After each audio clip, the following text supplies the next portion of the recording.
नमस्कार, मैं आमिर और आप देख रहे हैं डेमोक्रेटिक लाइव। अभी इस वक़्त की जो सबसे बड़ी खबर, जो सबसे बड़ा अपडेट हम लोगों को मिल रहा है, वो है प्रधानमंत्री का राष्ट्र के नाम संबोधन। आज रात 8 बजे प्रधानमंत्री नरेंद्र मोदी राष्ट्र के नाम एक संबोधन लेकर आए। सभी लोगों को उम्मीद थी कि क्या लॉकडाउन खुलेगा या लॉकडाउन बढ़ेगा, उस पर बातचीत होगी और उसको लेकर चर्चा की जाएगी। लेकिन क्या हुआ, ये हम लोग जानेंगे इस वीडियो में। अगर आप इस वीडियो को में पूरी जानकारी चाहते हैं तो इस वीडियो को अंत तक देखते रहिए। जो भी प्रधानमंत्री ने जो भी बातचीत की है, हम उसका विश्लेषण करेंगे और उसे समझने की कोशिश करेंगे कि वो बातचीत किस हद तक कहाँ तक सही थी, उसमें हमारे मज़दूर कहाँ आ रहे थे, हमारे श्रमिक कहाँ आ रहे थे और बाकी लोग, सारे वर्गों के लोग कहाँ आ रहे थे। सबसे पहले नरेंद्र मोदी ने अपने भाषण की शुरुआत में ही ये कह दिया, प्रधानमंत्री ने, कि हमें कोरोना से बचना भी है और हमें साथ मिलकर लड़ना भी है। हमें मिलना बचने के साथ-साथ उससे लड़ाई करनी है। ऐसा नहीं कि सिर्फ हम लोग बचते चले जा रहे हैं और ये साफ अप्रोच रहा है सरकार का शुरू से कि हम लोग कोरोना से एक लड़ाई लड़ रहे हैं, एक जंग लड़ रहे हैं। आगे प्रधानमंत्री ने कहा, हमें संकल्प लेकर आगे बढ़ना होगा, जो संकल्प कोरोना से भी बड़ा होगा। उन्होंने इस बात पे साफ कर दिया कि हमें एक संकल्प के साथ आगे बढ़ने की साफ ज़रूरत है। कोरोना संकट के बाद दुनिया में जो स्थिति है, हम उसे देख रहे हैं। और भारत के नज़रिए से 21वीं सदी भारत की हो, ये सिर्फ सपना नहीं, ज़िम्मेदारी भी है। जैसा कि आप लोग पहले से जान रहे हैं, ये विश्व गुरु बनने का सपना लगातार था और 2020 में ये होने भी वाला था, ऐसा कहा गया था सरकार के द्वारा। कोरोना वायरस से पहले ये बात कही गई थी कि इस साल विश्व गुरु भारत नहीं, अगले 2-3 साल में बन रहा है और इस बात पे सरकार का काफ़ी मज़ाक भी उड़ाया गया था ये कह के कि वो प्लान ही पोस्टपोन विश्व गुरु बनने का कर दिया गया है। लेकिन प्रधानमंत्री नरेंद्र मोदी ने कोरोना वायरस के इस वक़्त में अपने अभिभाषण में इस बात को कहा कि कोरोना वायरस हम लोगों के लिए कई सीख भी लेकर आई है और उस सीख को हम लोगों ने सीखा है और अच्छे से इम्प्लीमेंट करने की कोशिश की है। जो सबसे पहली सीख हम लोगों ने सीखी है, वो ये है कि ये हमारे लिए एक आत्मनिर्भरता का सबक लेकर आई है। आत्मनिर्भरता का सबक सबक कैसे लेकर आई है? क्योंकि ये कह रहा है कि हम लोगों को सभी को साथ मिलकर आत्मनिर्भर होना होगा। प्रधानमंत्री ने आगे कहा कि एक वक़्त था जब भारत में पीपीई किट और N95 मास्क का उत्पादन ही नहीं होता था। लेकिन आज भारत इन दोनों में आत्मनिर्भर है, जिसकी बात अभी वो कर रहे थे। और हमने आपदा को अवसर में बदल दिया है। यही हमारा संकल्प है, आत्मनिर्भर बनने का।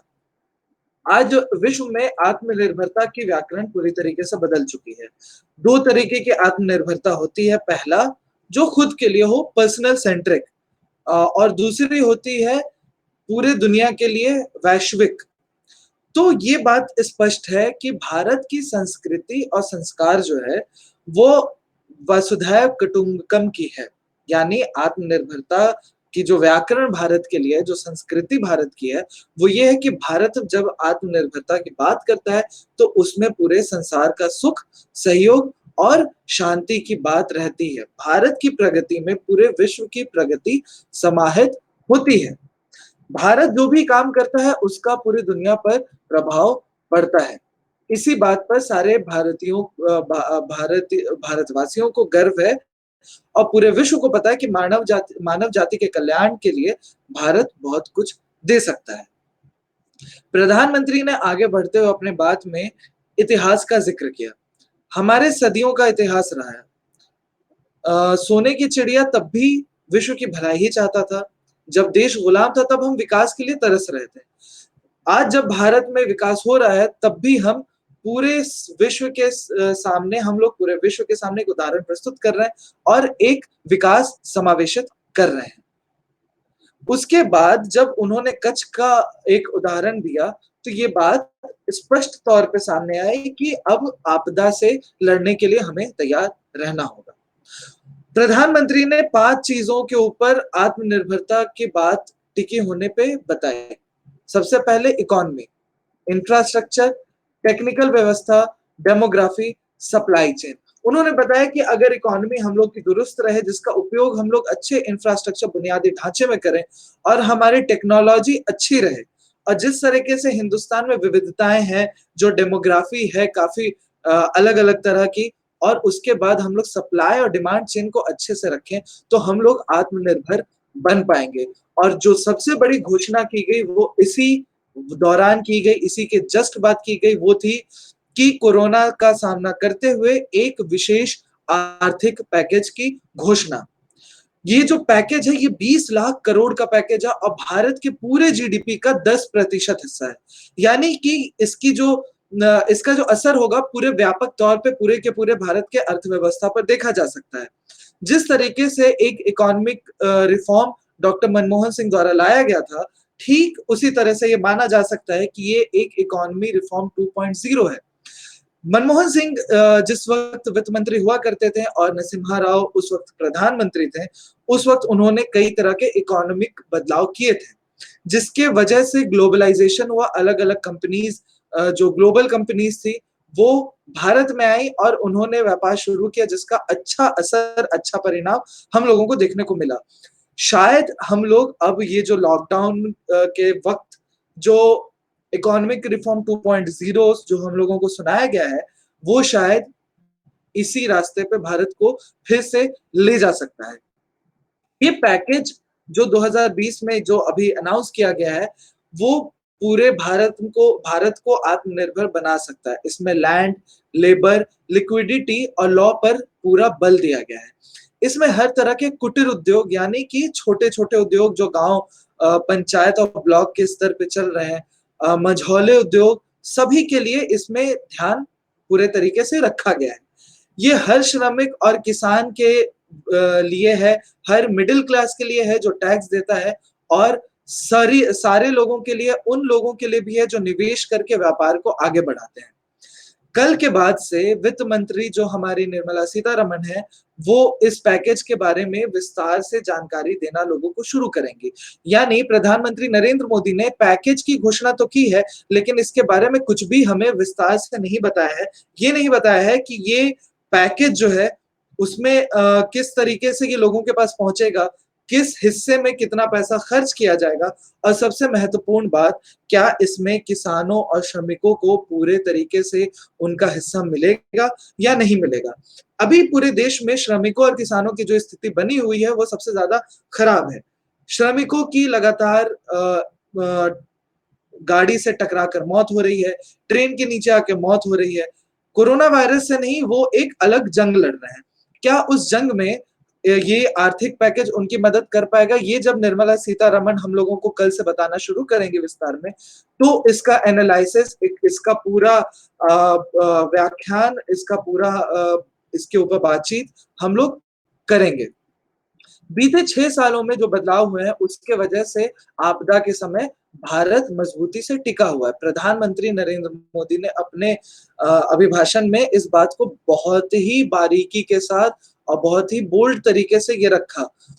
उन्होंने ये साफ इस तौर पे स्पष्ट किया है कि जो पिछले 6 साल में नरेंद्र मोदी की सरकार ने जो बदलाव किए हैं, चाहे वो आर्थिक हो या सामाजिक हो, उन्होंने उदाहरण देते हुए कहा कि जब मैंने खादी लोगों से अपील की खरीदने के लिए, तो लोगों ने इतना ज़्यादा खरीदा कि एक डिमांड और बिक्री का अलग रिकॉर्ड टूटा।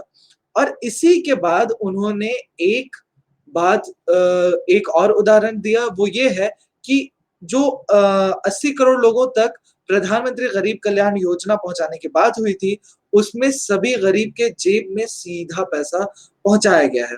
हालाँकि इसमें बहुत तरीके का झोल भी है। झोल इसलिए है झोल इसलिए है क्योंकि लोगों के पास ठीक तरीके से पैसे नहीं पहुँचे हैं और ना ही राशन पहुँचा है। राशन, और ये बात हम लोग नहीं बोल रहे हैं, ये खुद सरकार के वेबसाइट पर जो आंकड़े हैं, उनमें दिया हुआ है। अभी तक जो श्रमिकों के पास अनाज पहुँचे या उन लोगों के पास जिनके पास पहुँचने चाहिए थे, बीपीएल के लोग हैं, उनके पास पहुँचने चाहिए थे, उनमें से सिर्फ 25% लोगों के पास ही अभी तक राशन पहुँचा है। ये सरकार द्वारा पहुँचा हुआ राशन है, जो कि सिर्फ 25% लोगों के पास ही अभी तक पहुँचा है। हालाँकि नरेंद्र मोदी ने ये साफ किया कि नहीं, ये सभी लोगों के जेब में पहुँच रहा है, हालाँकि सच्चाई एकदम अलग है। नरेंद्र मोदी ने कहा अपने भाषण में कि रेहड़ी लगाने वाले, ठेला वाले, श्रमिक, सभी लोगों ने कष्ट झेला है और त्याग किया है। और हम सभी ने आपके अनुपस्थिति को समझा है, महसूस किया है और अब हमारा काम आपको आर्थिक मजबूती प्रदान करना है। उन्होंने कहा कि जिस तरीके से कोरोना वायरस में लोकल ने ही डिमांड सारी पूरी की है, जितनी भी डिमांड थी उन्होंने ही सप्लाई की है, तो अब हमें ज़रूरत ये है कि हम लोग लोकल ब्रांड को अपनाएँ। उन्होंने कहा कि जो ग्लोबल ब्रांड थे वो भी कभी लोकल हुआ करते थे। वहाँ के लोगों ने उसको सराहा और ना सिर्फ सराहा, उन्होंने उसका प्रचार भी किया। तो ये हमारी ज़िम्मेदारी बनती है कि हम लोग लोकल को लेकर वोकल हों। ये प्रधानमंत्री नरेंद्र मोदी के शब्द थे कि लोकल के लिए सभी भारतीयों को वोकल बनना पड़ेगा। भारतीय ना सिर्फ लोकल ब्रांड को खरीदें बल्कि गर्व से उसका प्रचार भी करें। इसी वक़्त उन्होंने कहा कि जब खादी खादी खरीदने की अपील की गई, तो डिमांड और बिक्री का रिकॉर्ड टूटा और खादी एक ब्रांड बना। हालाँकि खादी एक ब्रांड महात्मा गांधी के समय से ही है और खादी हमेशा से डिमांड में रहा है, सप्लाई में रहा है, जो आंकड़े रहे हैं वो खादी के लिए हमेशा अच्छे रहे हैं। लेकिन हर सरकार की ये मनोकामना होती है कि वो हर जीत का सेहरा भले वो 20 साल पहले ही की जीत क्यों ना हो, वो अभी की सरकार उसका सेहरा, उसका पूरा क्रेडिट लेना चाहती है और यही काम अभी भी प्रधानमंत्री नरेंद्र मोदी करते हुए देखे गए। अभी उसके बाद जो उन्होंने जो महत्वपूर्ण बात बोली जिसका सभी लोगों को इंतज़ार था, वो ये कि कोरोना लंबे समय तक हम लोगों के साथ रहने वाला है। ये उन्होंने साफ कर दिया कि कोरोना लंबे समय तक हम लोगों के साथ रहेगा, लेकिन हम लोग अपना विकास दर, अपनी रफ्तार, अपना काम रोक नहीं सकते। हम लोग मास्क का उपयोग करें और 2 गज़ दूरी बना के रखें। लोगों को उम्मीद थी कि अब लॉकडाउन को लेकर कोई घोषणा की जाएगी, लेकिन लॉकडाउन को लेकर किसी भी तरह की घोषणा नहीं की गई। प्रधानमंत्री नरेंद्र मोदी ने ये साफ कर दिया कि लॉकडाउन 4.0 नए गाइडलाइंस के साथ 18 मई से पहले आपको बताया जाएगा। यानी इतना तो तय है कि लॉकडाउन 4.0 आने वाला है। हम सभी लोगों को एक और लॉकडाउन के लिए तैयार रहना होगा।